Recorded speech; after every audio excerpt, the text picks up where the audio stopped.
Let's see how this sticks. The mount's already fallen off once. Hopefully it will stay put. Hey, how you doing, Duff here? Good morning. You haven't been in this viewpoint in quite a while in the Tesla. Not because I don't love my Tesla, just I haven't really had tons of stuff to talk about in the car, and even when I have had some ideas, I've been busy, get sidetracked, and just have not had the time to shoot a lot of Tesla content. So here you go. So this is kind of a weird video. Has to do with a weird thought that flew into my head yesterday, and that thought was, should I consider trading my Model 3 in for a Model Y? And that thought led into a bunch of different things that I thought were worth talking about. So that's what I'm doing here. So the Model Y, you know, it's come out to solid reviews. Yeah, has some nice incremental upgrades to the Model 3, in addition to the obvious advantages of more space, a slightly higher riding position, a hatchback as opposed to a conventional trunk with a power, you know, it's a power hatch, which is cool. Of course, for someone like me, I appreciate those things.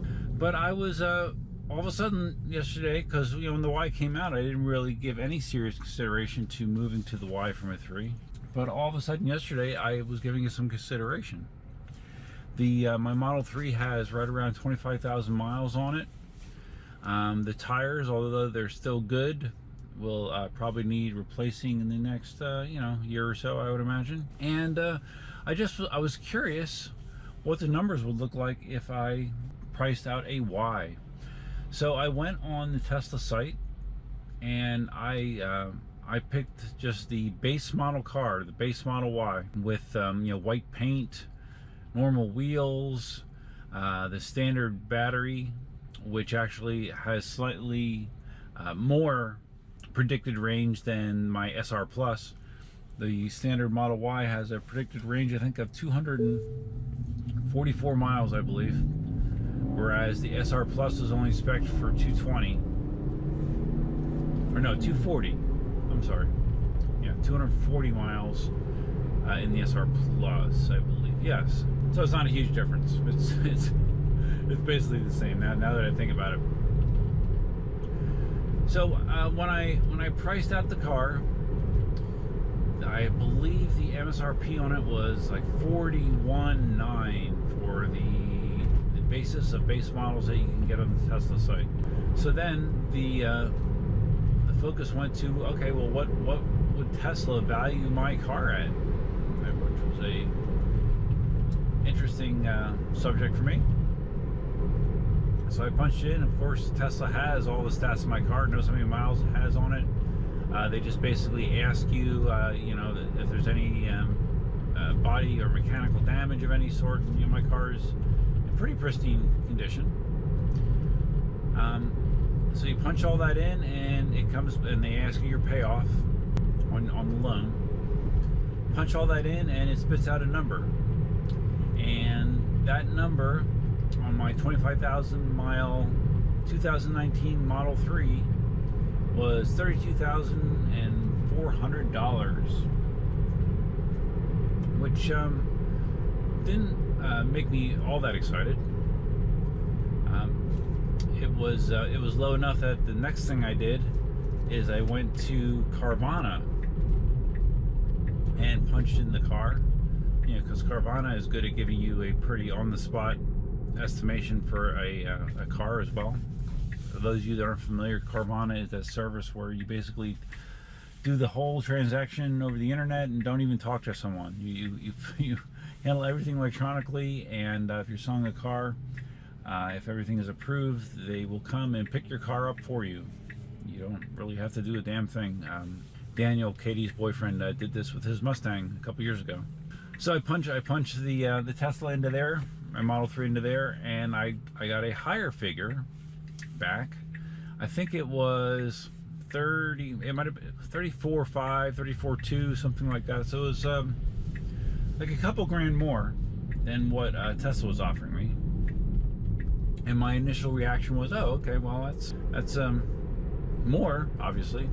But then when I started thinking about the scenario of selling the car outright versus trading it, it was kind of a wash, because when in Florida and in most states, when you trade a car in, you wind up only paying the sales tax on the difference in the price between the new car and the trade-in. If I would sell my car privately or to Carvana, I would be paying sales tax on the entire purchase price of a Model Y.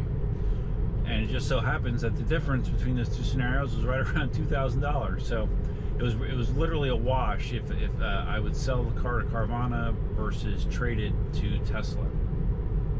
So that information made me think that I would, in that scenario, I would just trade the car, because it's a simpler transaction, cleaner, and the bottom line would be very similar. So had that information.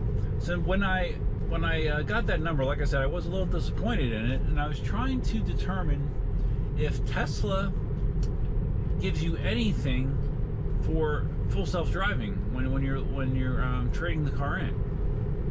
And I had a hard time determining if they actually gave you any sort of credit for that.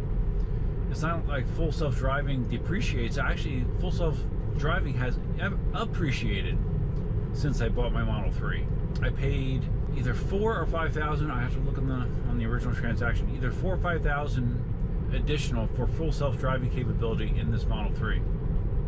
And now, if you want full self-driving on a new Tesla, it's $10,000. It's doubled in price. So I'm not sure that I'm getting any credit for full self-driving with that trade-in value. Because when I put in my trade to Carvana, I also mentioned full self-driving. So I'll be interested if someone knows if Tesla actually is valuing your car more because you have full self-driving paid for with the car. I don't know. From a Tesla perspective, I could see them taking the full self-driving off the car and then just selling the car as is, and then if someone wants full self-driving, you can pay another 10 grand to add it back in again. It seems a little shady, but I could see them definitely doing that from a business perspective, so I don't know. So anyways, now I have my numbers, and I was looking at the Model Y, and the only way that I could make this attractive enough to me would be if my payment would be the same or significantly, actually less. I don't think I would do it for the same payment, because the Model Y I was looking at was without full self-driving. Like I said, it's another $10,000, and if I got full self-driving on a Model Y, it would be probably more. My payment would be more, and that's definitely not something that I'm looking to do right now. So I will be looking at a Model Y without full self-driving. And you may say, without full self-driving, Duff, why would you even do that?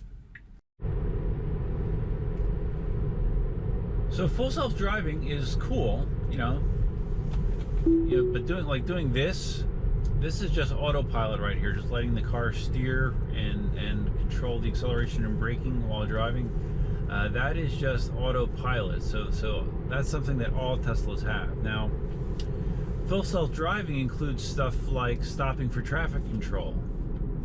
When you approach a red light, the car will automatically intelligently react to a traffic signal, stop sign, or a light. You don't get that without full self-driving. Auto lane changing is another thing that you get with full self-driving, which is nice at times. The summon feature, and auto summon, that feature where the car comes to you from a parking lot, which at least in my testing has been not very practical. It's not 100% reliable, and it takes forever, and if there's anybody behind the car, they're going to be pissed off. So that is part of full self-driving as well as auto parking, I believe, which I've never used in real life. I did a couple tests to let the car park itself, but I've never actually used the auto park feature, which allows the car to either park in a parking lot in between two cars, or it also will parallel park for you as well. Full self-driving also includes the navigate on autopilot feature. I believe that's only a full self-driving thing, which allows the car to do things like enter and exit freeway, you know, the on-ramps and off-ramps of the freeway. It will do that on autopilot as well. Now, autopilot also is out in beta. There's 1,000 or 2,000 people that have the autopilot beta. I wish I was one of them, but I am not. Which takes the next step, where it allows the car to do turning in like city environments, like more of what people imagine full self-driving was supposed to be, you know, which is what I imagined it was going to be, which is the reason I paid the money. Back when I bought the car, they kept saying that it was going to be an imminent thing. In 2019, they were going to have full self-driving out by the end of the year, and here we are in 2021, and it still is not. And on their website, on the Tesla website, it still says that full self-driving will you know, be available this year. You know, sure. So I have questions if that will actually happen, and definitely questions if it'll ever be fully autonomous like Elon has predicted. I am skeptical of that based on just what I have seen using full self-driving. And full self-driving is cool. I mean, it really is cool, but I just question if it's worth $10,000 to me based on what I have seen firsthand and how often I use it. I use autopilot. You know, I'll be cruising, you know, during my commute. You know, even situations like this, cruising along, and it's nice. It's nice to have autopilot and to have the car be able to do the driving for you in mundane, boring situations, especially like when you're in traffic and stuff. It's great, but that's autopilot. That's not full self-driving. So I would still have that if I opted to not get full self-driving with a Model Y. Although there is a small part of me that is resistant to giving that up. Okay, so the bottom line was, if I went with a base Model Y without full self-driving, and I put down the recommended amount down, which was like between $4,000 and $5,000, something like that, I would my predicted payment would be between $100 and $200 a month less than what I'm paying now.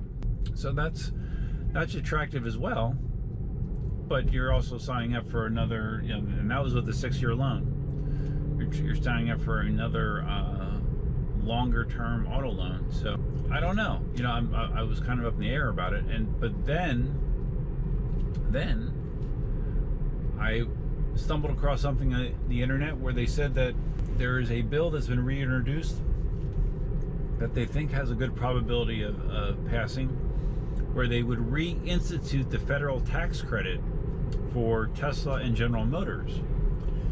Those of you that aren't familiar, the federal government had, and they still have, an electric vehicle tax credit of $7,500 for electric. Now, the gotcha is once a manufacturer sells 200,000 electric, that triggers a phase-out period of the credit. Where, like, when I bought this in 2019, the phase-out period for Tesla had already begun, and I only got a federal tax credit of $3,250. And that phase-out occurred over the year, and then by the end of 2019, there was no more federal tax credit on Teslas. So what they're talking about doing is reintroducing it for Tesla and GM, who have both already sold more than 200,000 electric vehicles. And they're saying that tax credit would be $7,000. I think they said it would open it up, the tax credit, for like an additional 400,000 cars or something like that per manufacturer. So anyways, thinking about that, I'm like, okay, well, I mean, I would be kicking myself in the head if I bought a Model Y and then they announced that there's, you know, later this year that there's a $7,000 federal tax credit. But then the flip side of that is, okay, well, if they announce that there's going to be this federal tax credit, then there's going to be a rush on Teslas. You know, wait times are gonna you know, skyrocket again. Availability is going to be a pain in the ass, And more than likely, I wouldn't be surprised if Tesla would raise the price of the cars if the federal tax credit comes to be once again, because I think that's kind of been their MO. Is like when the federal tax credit went away, I think they lowered the price of the car slightly. So I could see them bumping the price up if the federal tax credit was put back in. Again, it just it cast more doubt onto my decision-making process. I mentioned this potential idea to Cindy, and she thought she liked the additional features of the Model Y, and she liked the idea that my payment could potentially be less. She doesn't really care about full self-driving like I do, so that wasn't a negative in her mind at all. So, but I mean, I'm glad. Here we go. We're full self-driving. Here we go. Well, we're autopiloting. We're not full self-driving. Sorry.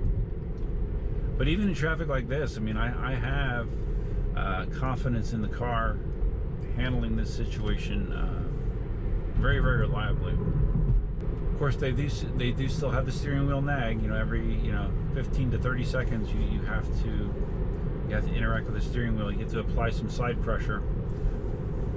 So, right now, we got a car braking in front of us. Here we go.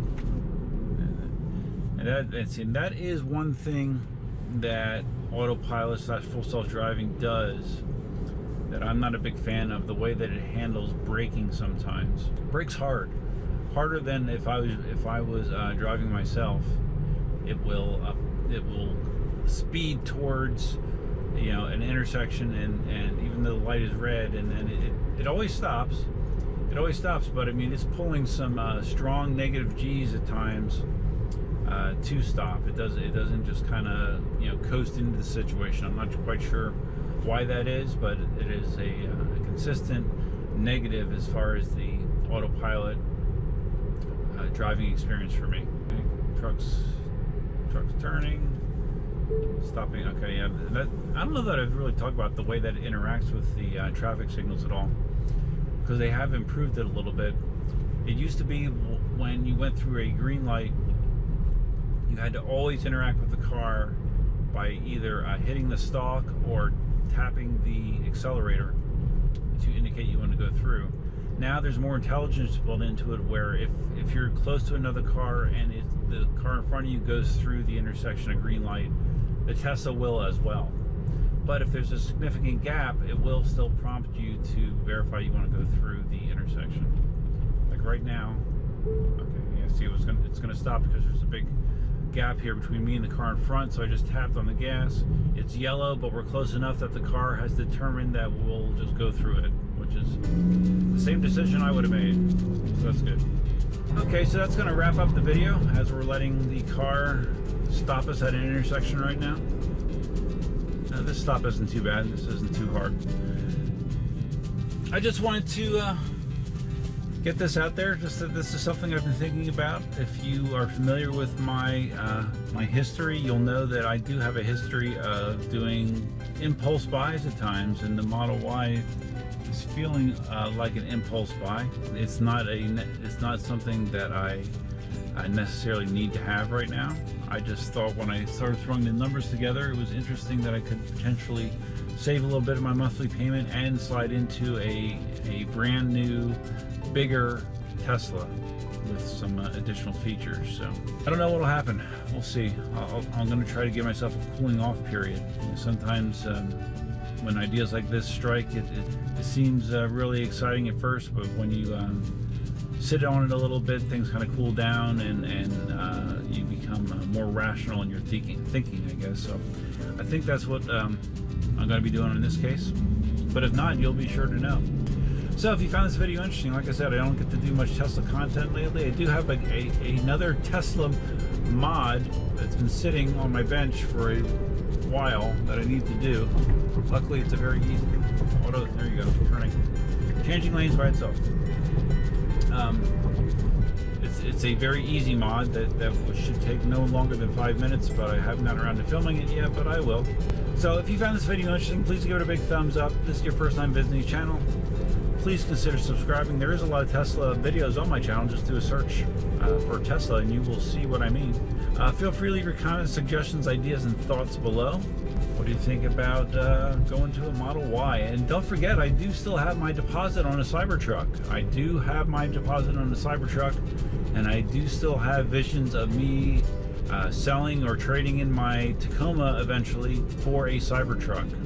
Although Cybertrucks are not projected to start being produced in earnest until next year. So who knows? Who knows what will happen between now and then? But as of now, I do still have that deposit in place. So that's all I have for you for now. Happy Thursday. And until next time, Duffman out.